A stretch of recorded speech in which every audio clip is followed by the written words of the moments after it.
So once you do it, can you open it in slides? I don't know. Yeah, you can. I load it as a PDF, so I don't know.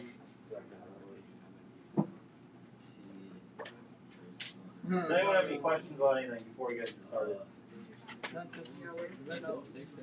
No one's going to try to stall before we actually do a lesson? Oh, yeah. So you're not allowed to have food, obviously, but you can have your water. I think that's a universal class, isn't it? How'd you make these slides so cool? Hey, we're not working on our All About Me right now. We should have, if we have anything open on our iPad, it should be these slides. So go to today's Canvas page. So you go to modules to today's Canvas page. Yep, and then scroll down to the bottom, additional resources, and that should be a picture of Google Slides. Yep.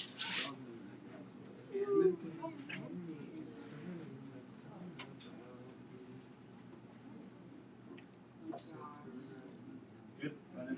You don't have to have the slides up on your iPad, but maybe that will be nice. So 5.1. It's just titled the nth roots in rational exponents. Does anyone know what the word rational means? Rational? Do something smart. Like be rational. Be like smart about it. Be rational. Okay. So that would be like the street definition. Yeah. What about the math definition?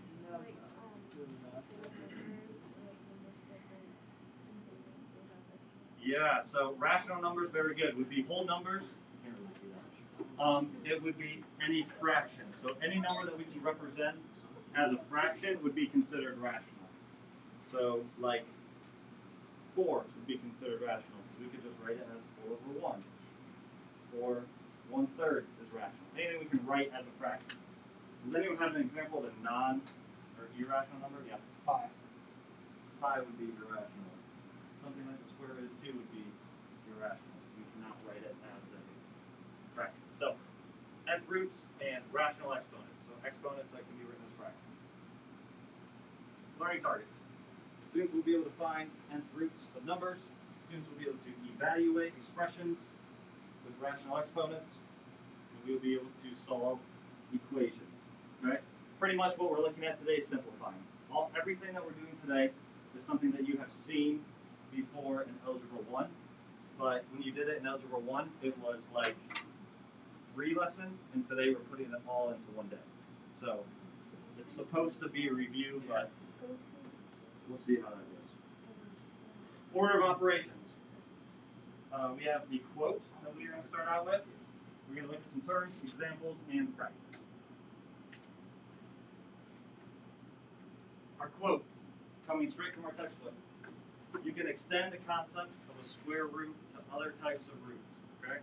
So we already know square root, right? Right? At least a head shake, we know what square roots are. Okay, very good. And then we can extend that to other types of roots. So square root, right? Something squared to the second power. We can extend that to other types of roots. So hopefully we've seen like cube roots and other things like that. In general, for an integer, for a number that is greater than 1, then we will see something like this, square root for the cube root of 32. Okay? All that we're trying to get to in here is that we could write the cube root of 32 as 32 to the 1/3. Okay, which like I said, we've seen before. It's probably been a while, but hopefully that's a little bit of a familiar thing. Have you guys learned about or talked about imaginary numbers yet? Yes. Really? Yep. Oh. Okay, good. Is that true, Ryan? Imaginary numbers? Okay. Let n be an integer greater than 1, and let a be a real number. Okay, so if we have n, or like our exponent, so a to the n, we have our exponent, and it is less than 0, so negative. And we have no 0, so any exponent to the 0 just equals that exponent. And you guys don't have to write this stuff down if you don't want to. It, again, should be reviewed, so if you want to write a few things down. If we have an exponent that is greater than 1, remember these are all even. If it is greater than 1, so like something squared, then we have 2 real roots. Okay? Why would we have 2 real roots if something was squared? Yes. Well, that's true, but why would we have exactly 2? If something is squared, it could be a blank and a blank. Yeah. Positive and negative. Right, it could be a positive and a negative. Yep. I mean, if something is to the 4th power as well, you'd have a positive and a negative. All right?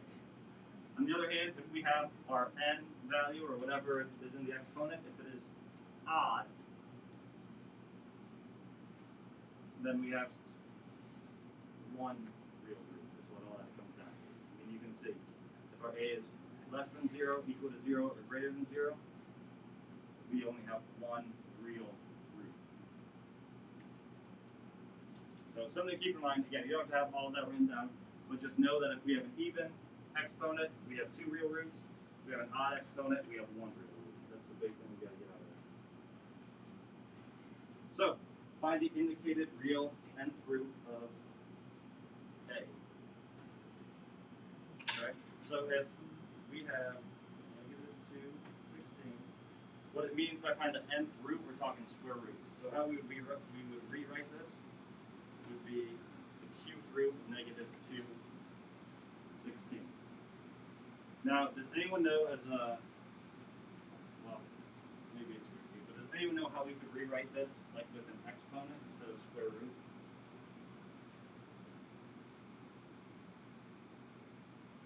-216 to the what power? 2. To the 1/3. Yep. Yep. To the 1/3. Remember, like x to the 1/2 is the same as the square root of x. Okay? Square root just means we have a little 2 right there. We never write it. We use that all the time.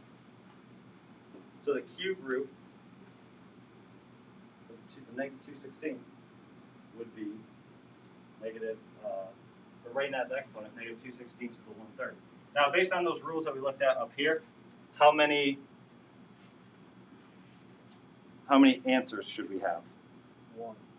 We will just have 1. Very good. Now, what do we want to think about? If we have -216 to the 1/3, like, what are we trying to find? How do we want to try to think about simplifying that?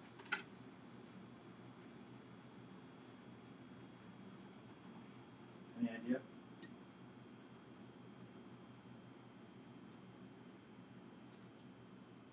We want to think about what number can we multiply together 3 times and get 216. Right? Now I know you can just type this in your calculator. We'll get there eventually. But we want to be able to find a lot of these by hand as well. Should it be the same number? Or is it Yeah, it's got to be the same number. What number can we multiply 3 times? 12. 12 would be too big. Someone have a guess over here. 72 would be too big. Multiply together 3 times. -6. -6. Yep. -6 times -6 times -6 would give us -216. So our answer then, I mean, if this were a full, like, regular practice question, find the indicated real nth roots of a. It says roots because there might be 1, might be 2. In this case, there's only 1, and just -6 would be our answer. All right. We like exponents that are to like the 1 over something. We don't really like exponents that are like to the 2/3 or something like that, because that's harder to think about. So we would like exponents that are to the 1 over something, and then it's a little bit easier to simplify everything. Now this next one, letter B. 81. 4th root of 81. How could we rewrite that? exponent. 81 to the 1/4. Yep. Now we want to think about what number, it's the same number, can we multiply together 4 times to get 81? That's right. 3.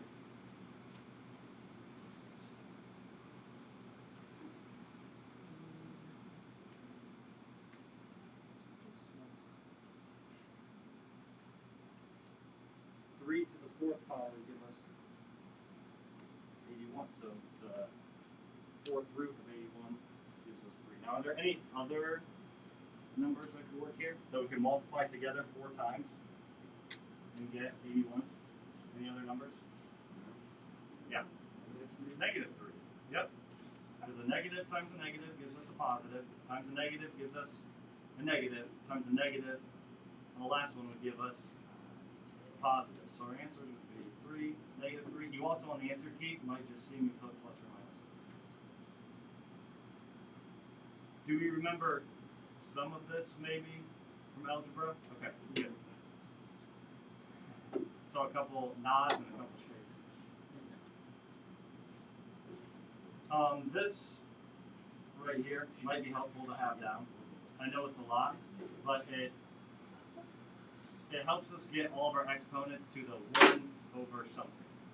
Okay? Like I said, if we have like 16, let's go back. If we had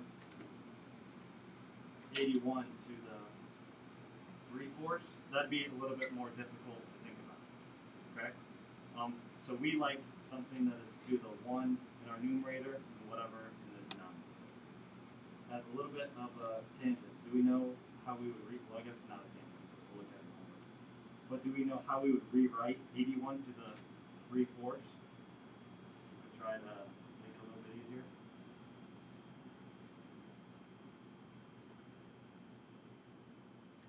It goes back to our exponent rules. It's okay. We could rewrite it as 81 to the 1/4 all to the column. Would be how we would rewrite that.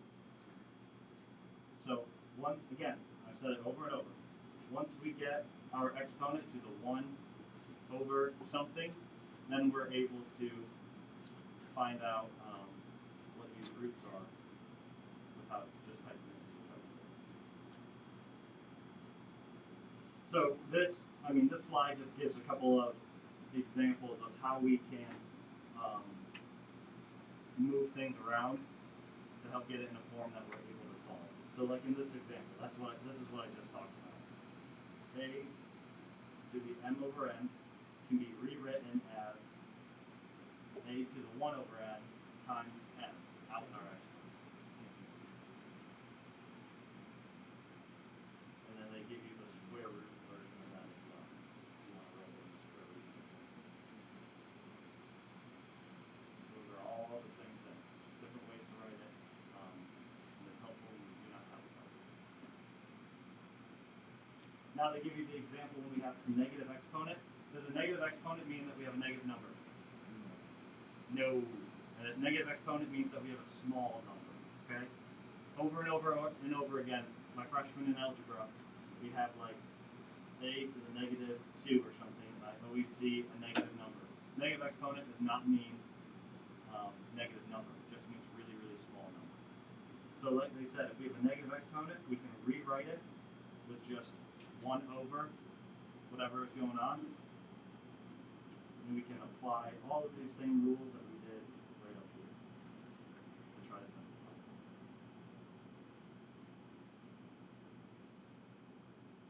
Is this pretty fresh still from algebra? Or are we quiet because this is boring, we've done this before, or quiet because this has been a long time? We haven't done it since algebra? Okay. Yeah, that's alright. I'm throwing, what we're doing, I'm throwing a ton of rules at you right now, mixing in a few examples, and then we'll just rep it out on a practice worksheet. Okay, so I know I'm giving a lot to you right now. Now, there will be calculator portions of this. So there will be a part of, well, it's part of our class here, not part of our homework. Part of today where asks you just to throw these into your calculator and like round to 2 decimal places. You have iPad calculators. Probably in this class, the best thing for you to do when you walk in is just get in the habit of grabbing a calculator from up front, because you know what big test? How many juniors are in there?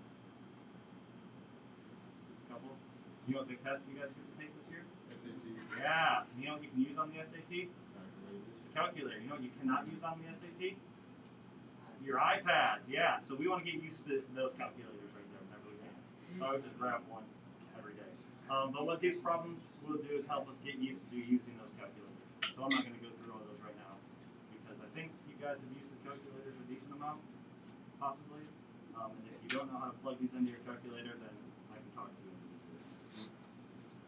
All right. So here is maybe a little bit more of some upbeat stuff.